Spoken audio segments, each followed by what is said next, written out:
Before I start this salute, if you hate this show, I will handle your opinion, but no opinion bashing or else I will block you forever. Anyways, enjoy. Presto. School of Magic? Yes.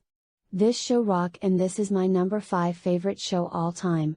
This show is about a man named Mr. Lawrence and they like to make a magic tricks. Mr. Lawrence is great. Mr. Lawrence's mother is amazing. Dylan is the best character in the show. Nika is amazing. Lisa is a good star student, and Vincent and Violet are awesome, and Daniel?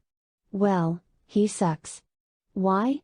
Because he forced the Presto kids to go to sleep at 9 p.m. and being mean to them. The animation is amazing, the characters are perfect and the magic tricks are awesome. I hope this show stays on YouTube and Discovery Kids. Do you who likes this show? Me and everyone, they all like this show, and I don't know who hates this show, so I just gonna leave it be. Anyways, Presto.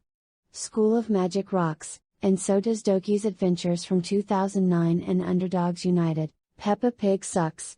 End of salute.